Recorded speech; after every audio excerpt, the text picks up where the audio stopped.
Good morning. Joanna Nagler here for Nagler Senior Stretch.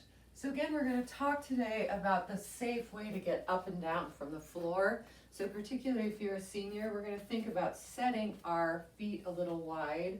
We're going to bend our knees and sit our butt back and use our hands on the floor or on a set of blocks or books if you have them. You're going to hang on and walk yourself down one knee at a time. Now, if you don't have blocks, you can use a set of books, thick books. Don't tell Jacques I'm using his cookbook. And we're going to come up, planting the hands, walking the feet, hands on the hips. Now this is important. Straighten the legs here in an L position and take a little isometric pull through the thighs and then come on up to standing. So I'm coming back down by sitting my butt back. So not my knees over my toes, but my knees over my ankles and my butt back. I'm going to place my hands on the book and gently come down to the knees. Now I can also do that by hanging onto a solid chair. All right, so we're going to stretch the knees a little bit by using blocks. So I'm going to take 2 blocks and I'm going to press them back so that the sits bones right here are sitting solidly on the blocks. If I don't need to, if I'm more flexible than that, I can come down on one. I want to press that block back so that I have a solid seat. Now the more you open your knees, the easier it is. The more you draw your knees together and align your thighs, the harder it is. Now what if you don't have blocks at home? Watch how I get out of this. I'm going to plant my hands next to my knees. So never here where you'll put the pressure on the knee joint, but right here next to the knees so you mitigate the weight coming out of the lift. Now if I don't have blocks, again, I can take my trusty thesaurus and my trusty Jacques Pepin cookbook and put it way back here and sit myself down on the pile of books. If it's not high enough, just make it higher. Again, we're going to draw the legs together if we're more flexible. We're going to take them open if we're not. So you'll find the place where it's comfortable for your hips or your knees. From here, I'm going to intertwine my fingers and take my palms away. So all of us in this culture need wrist stretches because we're at the keyboard a lot. So just wait for it. Wait for your hands to stretch. If you want more, you can open your thumbs, pull your thumbs back a bit, and then draw the hands down. We're going to shake the wrists one direction, shake the wrists the other direction, then shake them like there's water on your hands. Then one more time, you're going to intertwine your fingers. You can reverse the intertwine if you choose to. Draw those hands out, wait for it, and then bring the biceps by the ear. And then draw those arms out. We're going to take the left forearm parallel, bend at the wrist, and draw the hand back towards the inner wrist. And we're going to come over on the other side and draw the hand back. Then nice and easy, intertwine your fingers behind you, lay your head and your shoulders back. Open the chest. So it feels like your throat is the highest thing here. All the way up, nice and easy.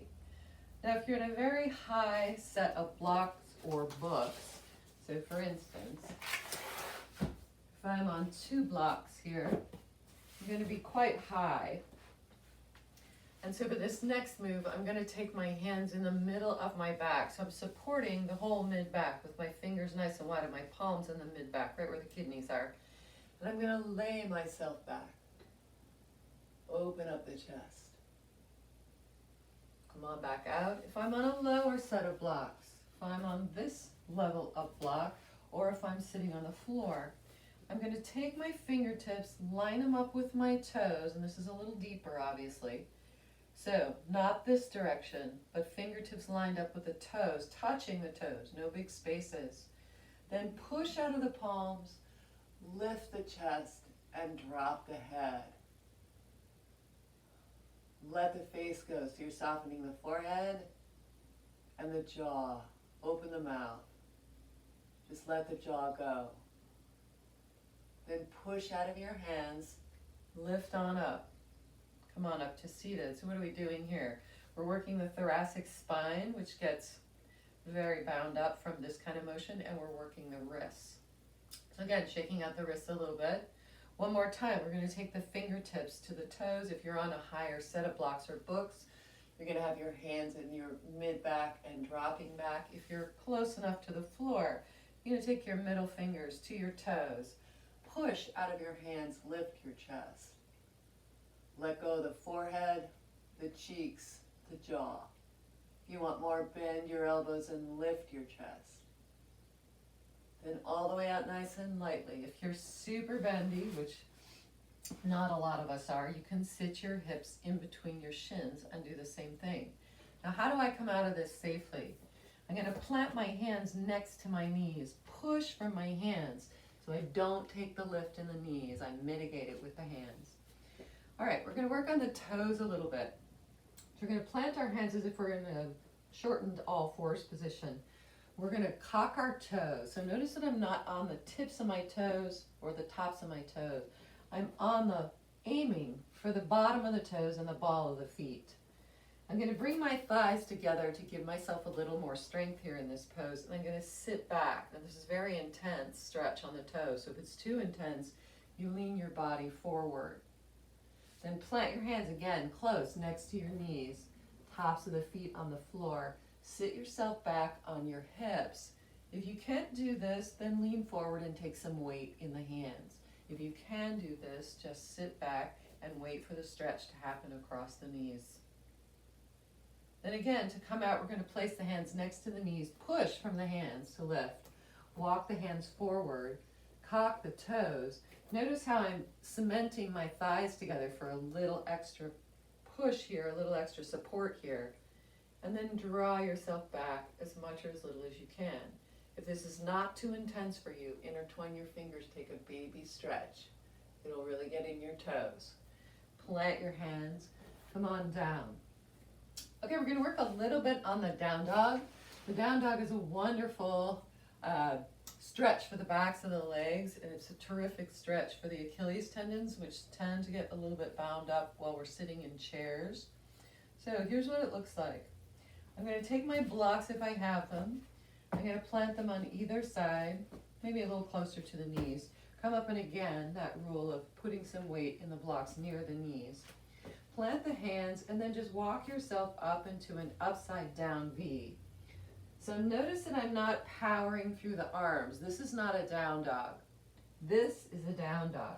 It's an upside down V with the feet nice and wide. The heels don't have to come to the floor. It's fine if they're up. But the weight's in the ball of the feet, right? Weight's in the balls of the feet. So I'm going to push my weight back, let go of my head, give it a little shake. And I'm going to come forward and just walk myself to my knees. So walk yourself to your knees.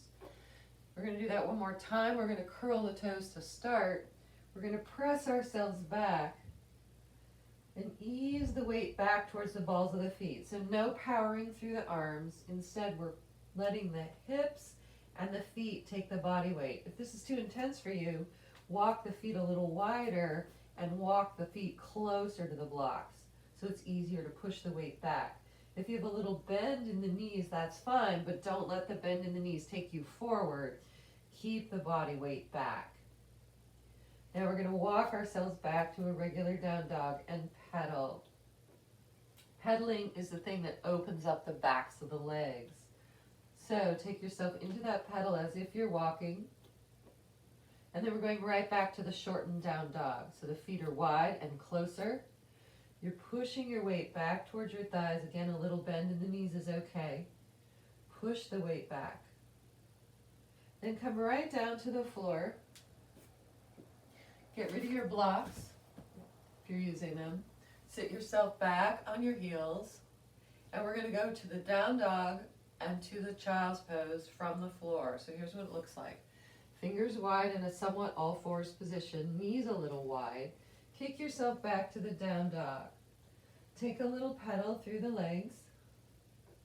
Then walk yourself down to your knees one at a time or both at a time and take your knees out left and right. Then push your weight back. So knees out, toes in, that's a child's pose. You can let your elbows drop. Ease yourself to the floor. Just take a nice, easy rest here while I adjust my hair. Let your face go. And then come back up, plant your hands, and ease yourself back to another down dog. Then, two choices. You can either drop to the knees and walk your knees out, which is safer. If you feel a little stronger than that, you can drop right into the down dog. So plant your knees, press your weight back. Then nice and easy, come on up to a modified all fours and press back to the down dog. Take that pedal. Then again, either drop to the knees straight down or drop right into the down dog with the knees wide and the toes together. Come on around. Sit one hip down, take your legs around, and we're going to go right to a straddle position. So remember in the straddle position that we're not looking for the widest stance you can take. What we want is a comfortable stance with ankles bent and toes curled back towards the shins. We're going to come forward. Now, a lot of people are not ultra flexible in this position, so you may only get your fingertips down or your palms. I'm super flexible, so my forearms can come down. But it doesn't matter how far you go. It's your body in relation to your body. So again, the toes are curled. Don't let your feet go slack. Curl those toes, bend the ankles, calves on the floor, and fingertips or palms down. Come on out nice and lightly, shake out those legs. And then one more time, walk those legs out. Forearms or palms, fingertips on the floor. Curl the toes, bend the ankles. One more here. We're going to bring the legs in, bend the knees, and sit up. Take two hands underneath the right foot and extend that leg up. Now you may only come this far, that's fine. Again, it's your body in relation to your body. Extend as far as you like. Again, notice my ankle is bent. All the way out nice and easy. Hands under the left foot. You're going to sit up and extend that leg. Again, we don't care if the leg is bent. Come on, out. Come right into Baddha Konasana. Use your elbows if you like. Remember, you don't have to bring the heels in tight. The heel's nice and loose here, or spine. And then turn the toes back and forth. Release the toes. Take your legs out. Give them a shake. And that's our senior stretch for this morning. Come on back. There'll be more to come.